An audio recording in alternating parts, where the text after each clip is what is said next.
So yeah, we're here at Greater Life Concern Ministry. Asante sana Solomon for having us. Karibu sana Maria. And just wanting to know your story. You've gone through it all, you've seen it all, and here you are talking to us. Tell us your story. Thank you, Maria. Thank you guys for visiting us. Thank you for taking the time to come and share and be part of this story. Yeah. My name is Solomon Gitau, and I have lived in the streets. And I just want to share, and I'm helping other guys get out of the streets and get out of alcoholism. So what I want to share is my story. So other guys know that you can go down that path, and that path is not a good path to walk down. So let me go back a bit to the beginning. I come from a well-off family. I basically started drinking at 13 years old, and by 18 I was a functioning alcoholic. I made my way through school and then just continued drinking. And in my late 20s, I had reached the point where drinking was all I thought about. And of course, it starts interfering with relationships, with family. Everybody is always on your case. When are you going to get serious? When are you going to stop drinking? And you start isolating yourself from these guys because you start figuring out, see, it is my money. So why are you asking me why I'm drinking? And things got to a point where now I could no longer relate with my people, with family, with friends, people who had been to school with. All I wanted to do was relate with the guys that we drink with. Mm-hmm. And of course, the years are going. I fast forwarded this story because it's a very long story. But the years are going. I reached a certain point in my life where I decided I am going to get somebody who loves me.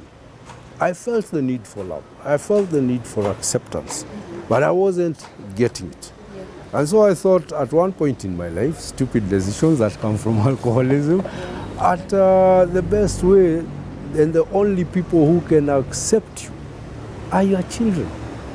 If you have children, they call you daddy, no matter whether you're a drunk or not. And then, of course, at that time, you suddenly realize you need a wife to get children. You are not amoeba, you're not going to reproduce yourself. So I made a commitment to myself that I would get my own children. And I thought it was something that would ease this loneliness. One Sunday, I didn't drink, and I went to a church. Because one thing I knew is good girls come from churches. At the point where I wanted to get married, I knew I was not going to marry any of the people that we hung around with in bars. I wasn't going to marry a drunk like myself. So I took myself to a church. I got in conversation with a girl pretty quickly, and I asked, what does it entail to get married to a girl from a church? And what she told me, cutting a long story short, it looked like it was something that would take about a year at best. Now I want, yes, you have to have God, you have to talk to the pastor, you have to talk to Peros, you have to, and I thought, I wanted to get married like last week one. So I left, went on drinking. The next Sunday I didn't drink. I went to an Anglican church, didn't find what I was looking for. No, these are desperations brought on by alcoholism. Yeah. You've made up your mind you must get this thing. It doesn't matter what it's going to take.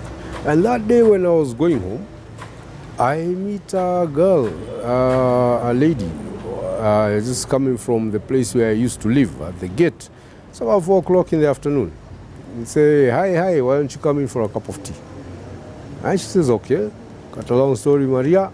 Between 4 o'clock and 7 o'clock, we had courted, we had married, we had consummated the marriage. By 7, she was moving in. 3 hours later.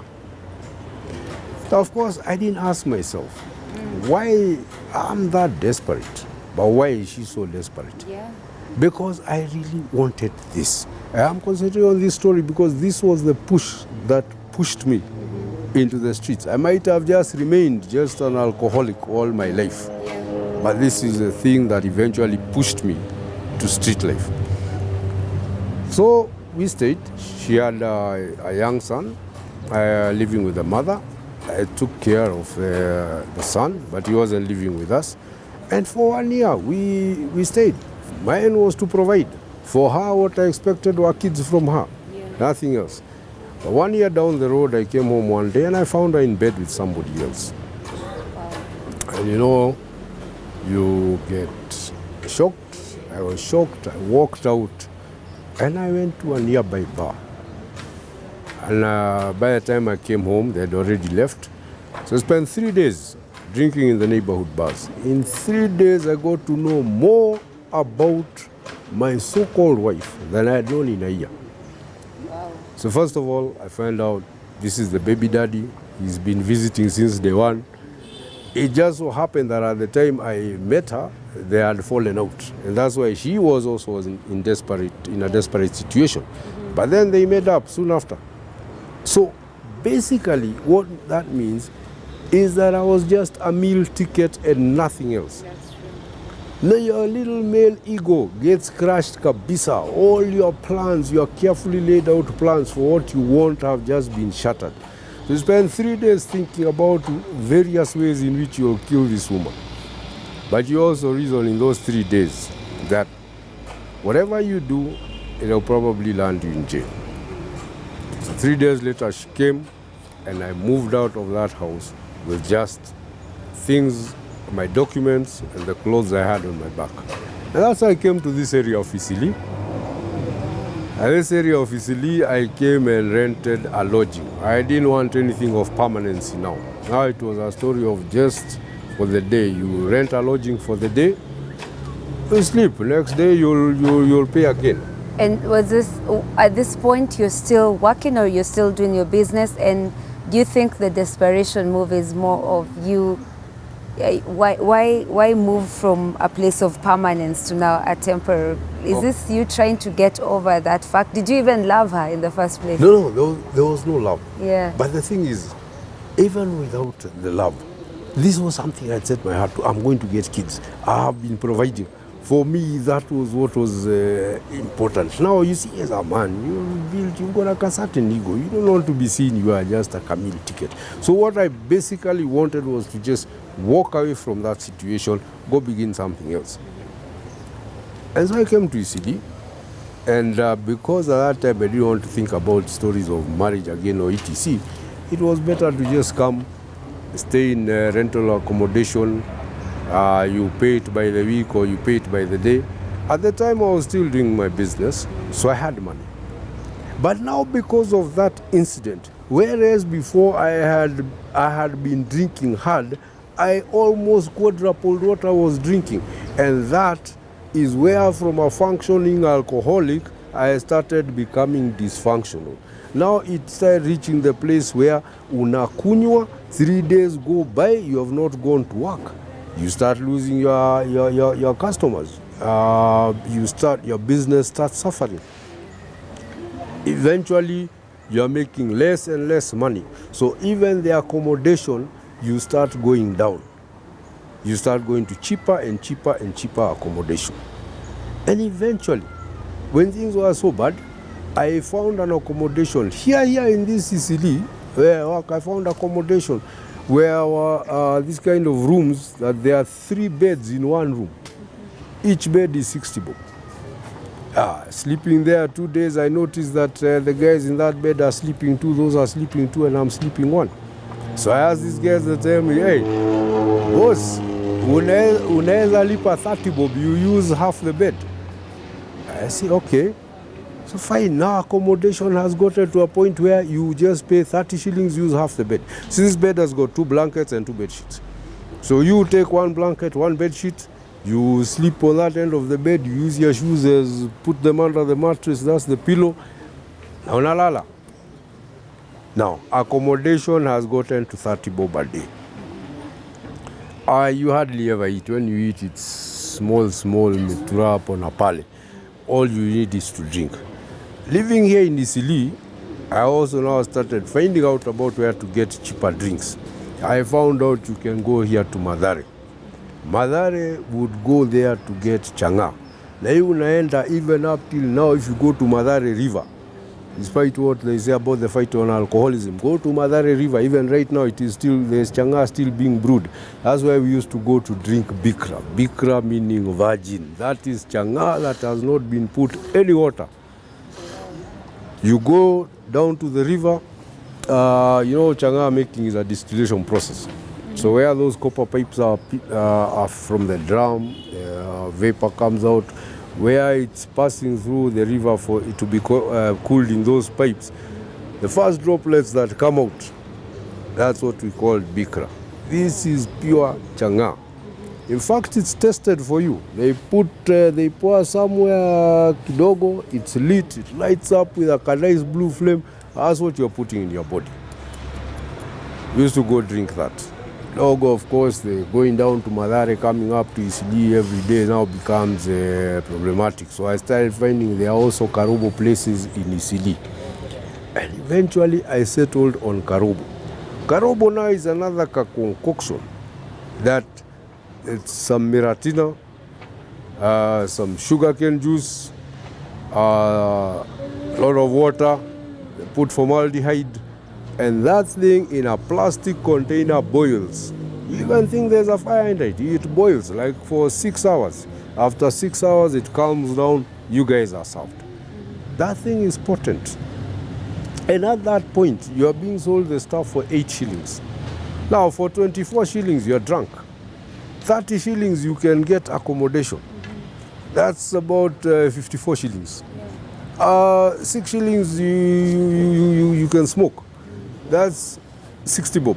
So even if you have 100 shillings every day, you're set. So of course, even what the amount of money you are looking for, you don't look for that amount of money anymore. You just do a small job here, ukipata shilingi 200, now you go to drink. And this is where you are sliding down that path of dysfunction, where the only thing you are thinking about is alcohol. Wow. And at this point, Solomon, you're not thinking about your life at all? You're not thinking, what am I doing? There's no form of senses in you, like what you're doing to your life. At this point, all you want to think about is alcohol, or what normally goes through your mind? At that point in time, basically, you're just thinking alcohol because you and your people, your relatives and all, your parents, siblings, etc., you fell out because of alcoholism. You tried here to get a woman so that you can have children, have some kind of family, have kids who will, you'll have a relationship with. Even that has fallen out. Misery loves company. So drunkards are very welcoming of each other. And I'll tell you, in that space of alcoholics and addicts, it's like a very welcoming space. People seem like to understand each other there. And you find comfort with those guys. I don't care kind of lifestyle where you really don't have to think about tomorrow too much. So I was just living that. So nothing was going through your mind of any sort, like could I go back to my family? Like nothing? No. At that point in time, no. At that point in time, no. I was content to continue drinking. That's it. I drank in those places. Income had gone down kabisa, and at one point in time, I was having a drink at a Karubo place. Now understand, a Karubo place, you are not even sold that alcohol in these plastic mugs that cost 5 bob. You're too low class for that. They sell you in kasukus. These kasukus, 500-gram kasukus, that are after they've been used in various kitchens and they are thrown out. Those are now cleaned and sold to those bar owners. That is what you are sold in. Yo kita kupotea nayo potea, because you are now at that. You have degraded yourself to a very, very, very low status in society. Most of those guys around there are dirty. Guys coming carrying sacks on their backs and stuff. So these are guys of just manual jobs. But you are now in that. You're now in that mix. And one day I was at a Karubo place.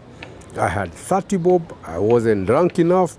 And a guy comes and tells me, "Hey, see, you buy me alcohol."